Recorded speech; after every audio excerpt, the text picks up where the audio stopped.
Guys, the midway point of the 2025 F1 season is here. That's right, we're making our predictions for the 2025 British Grand Prix. What's going on, guys? Welcome back. Like I said, we're here to make our predictions for the British Grand Prix around Silverstone this weekend. It's going to be talking about our biggest positive surprise, our biggest disappointments, our qualifying top three, our race podium, and then as always, we'll wrap things up with our one crazy prediction. What do you think is going to happen this weekend? I'd love to hear your comments. So drop them down in the comment section below and give me your predictions for what you think is going to happen this weekend. But without further ado, let's go ahead and jump on into this with our biggest positive surprise. This week for biggest positive surprise, I'm going with a driver who has been a little silent over the last couple of weeks, and it's going to be Isaac Hadjar, or Isaac Hadjar. Isaac Hadjar. Depending on who you ask and when you ask, you might get a different answer. I'm going with Hadjar in this one just because it's been a couple of race weekends in a row where he seems to not necessarily been on the pace after putting in probably one of the most impressive rookie seasons we've seen in a long time. And it's been very frustrating, I'm sure, for him, especially coming off of Austria, which I think he was expecting a little bit better, especially with his teammate now finishing in the top 10 as well.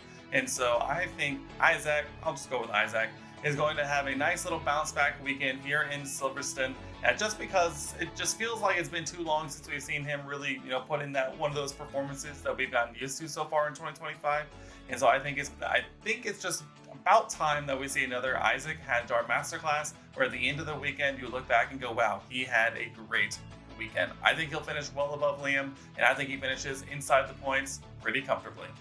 Moving on now to biggest disappointment, and this one actually is probably one of the easier ones that I think I could go for. I need to start securing some points. I'm currently in second in our community showcase, and so I think it's about time we start making some moves. I'm going this week with Gabriele Bortoleto, coming off of his best weekend in his F1 career. I think it's only natural that we might see him take a bit of a step back. It's unfortunate to say the least because he drove absolutely brilliantly all weekend long last time out in Austria, finishing with double points alongside teammate Nico Hülkenberg.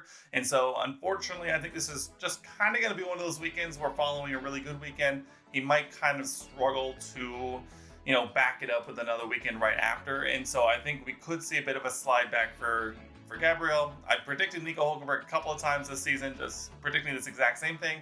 So we'll see if Sauber maybe actually is just a little bit better than a lot of us might have assumed. Well, what do you think? Let me know down in the comment section below.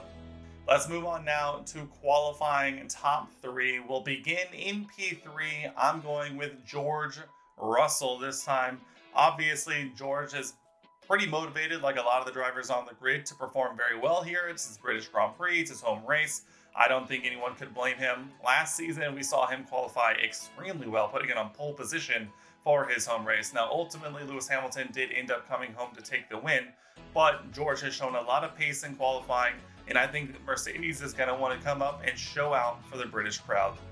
All right, moving on now to P2. This weekend, I'm going with Oscar Piastri, just because I think after the qualifying situation from last time out in Austria, with obviously Pierre Gasly's spin coming out of the final corner, keeping Oscar Piastri from even starting his final lap in qualifying, I think he's going to want to come out, put in another solid result, and I think it's going to come this weekend in P2 for qualifying. I think the McLaren is, at this point, very clearly head and shoulders above everyone else on the grid, and I think it's only a matter of time that we see Oscar continue to challenge for pole position.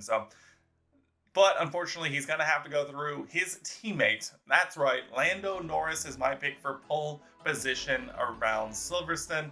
I think this is going to be one of those weekends that Lando actually can go back-to-back in pole position.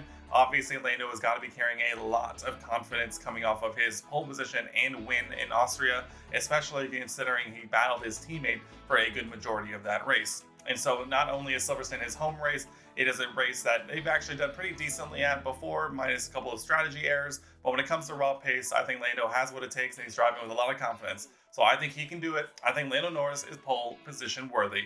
Here we go, the race podium. Let's go ahead, jump right on into it. My pick for P3 this weekend is George Russell.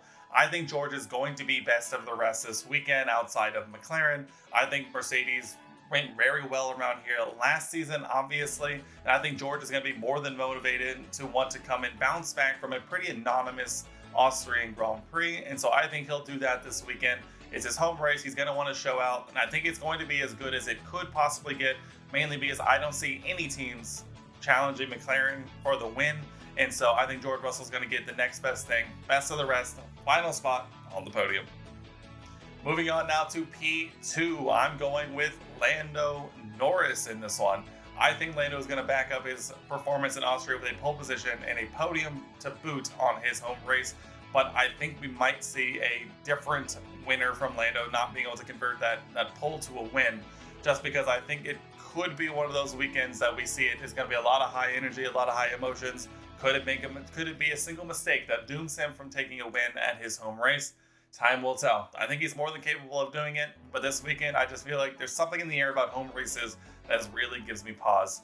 But that leaves the only question left of who do I have winning the British Grand Prix? It's Oscar Piastri. It has to be. McLaren, by far and away the best car on the grid. I think they've taken a step forward, and I think it's only going to continue to widen as the season goes on and teams stop bringing upgrades. I think we're very much nearing that point, especially now that we're nearing the midway point of the season. I think Oscar is going to want to bounce back from a P2 and probably a moment, obviously, with Franco Colapinto that really kept him from challenging for the win.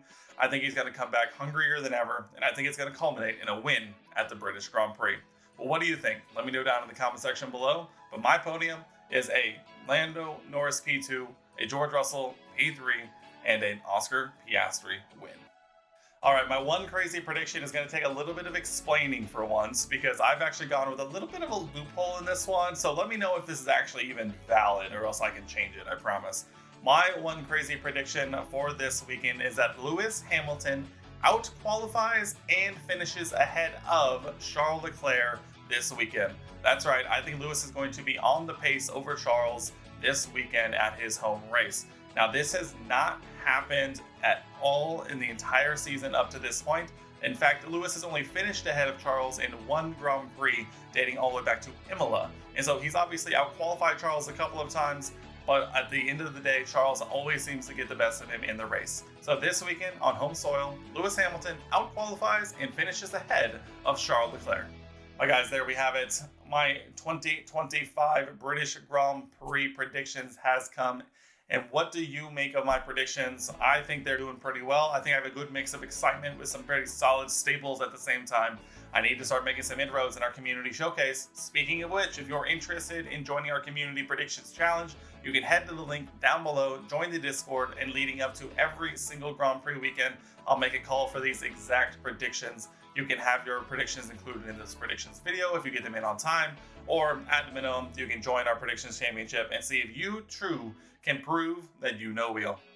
But guys, if you made it this far into the video, I really appreciate it. Subscribe if you haven't already, and obviously if you enjoyed the video at any point, leave a like rating. It really helps me out. But guys, the British Grand Prix is upon us. I cannot wait to get the weekend started. Silverstone just always seems to produce some exciting action, both with the weather unpredictability of the UK, as well as a pretty fantastic track in my opinion. But guys, I hope you enjoy the weekend. We'll be back when it's all said and done to talk about what happened over the weekend and see how we did with these predictions. I think I'm going to do pretty well. But guys, until then, I'll see you in the next one. Later.